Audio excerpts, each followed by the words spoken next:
Hello students, welcome to Standard 8th History class.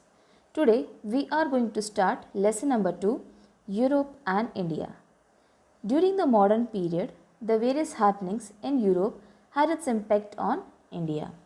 Therefore, while studying the period of modern Indian history, we will study the events happening in Europe during this period. Okay students, let's start this lesson with the period of Renaissance. In history of Europe, the last phase of medieval period, that is 13th to 16th century, is known as the period of Renaissance. But what is the meaning of Renaissance? So Renaissance is a French word meaning rebirth, revival or renewed. So let's begin with the period of Renaissance. In the history of Europe, the last phase of medieval period, that is 13th to 16th century, is known as the period of Renaissance. During this period, religious reform movements and geographical discoveries laid the foundation of modern era. So during this period, in the field of art, architecture, philosophy, etc., there was a revival of Greek and Roman tradition, which gave momentum to an overall development of Europe. During Renaissance period, humanitarianism, that is humanism, was given a great impetus. There was a change in the outlook of treating each other as a human beings. Instead of religion, men became center point of all the ideologies. After that came religious reform movement. So the religious reforms are performed when a religious community reaches the conclusion that it deviated from its assumed true faith. The Christian priests were taking advantage of the ignorance of the people and were indulged in unnecessary rituals. Priests looted the people in the name of religion. So the movement began against it and is known as religious reform movement. Now let's see some geographical discoveries. So in 1487 AD, Bartolomeus Dias, Portuguese sailor, began expenditure in search of India, but reached the tip of African continent, which we know as the Cape of Good Hope. And in 1492 AD, Christopher Columbus set on his journey to India by sailing towards west but reached on the eastern coast of the continent of America.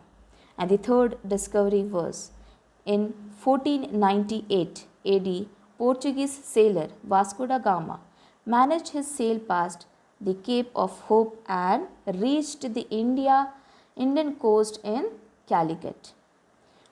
Okay, this was about the geographical history, his discoveries, and now let's move towards the intellectual revolution, which actually gave further momentum to the scientific discoveries in Europe.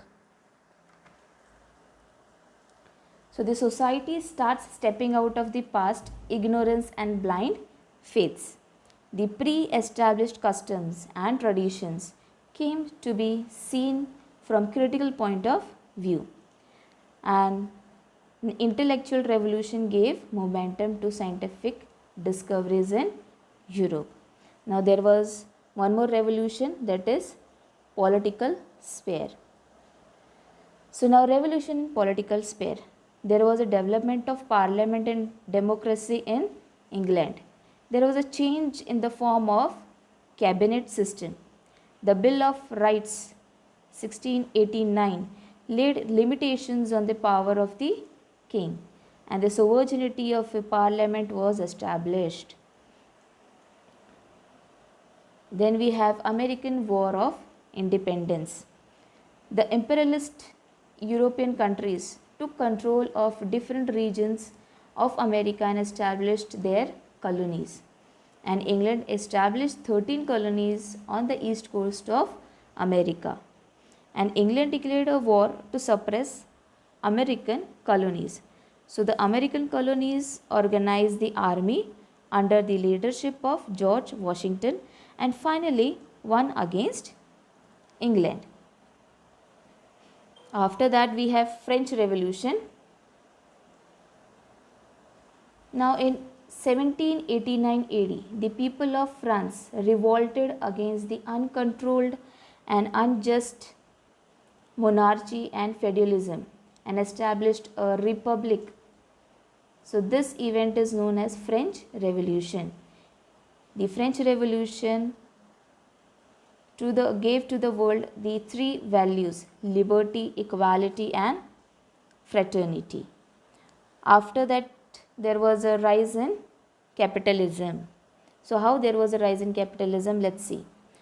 So cottage industries were replaced by big factories, and the discovery of a new sea routes began a new era of trade between Europe and Asia. And there was a rise of many trading countries and companies. So trade with the Oriental countries was very profitable and responsible for economic prosperity. Now let's see imperialism of British East India Company in India. So imperialism means what? So imperialism means a system in which a powerful country controls other countries by establishing its overall domination. So let's see imperialism of British East India Company in India. So the British established British East India Company in 1660 AD to carry out trade in India. This company took over permission from the Emperor Jahangir and established its factory in Surat. The trade between India and England was carried out through this company.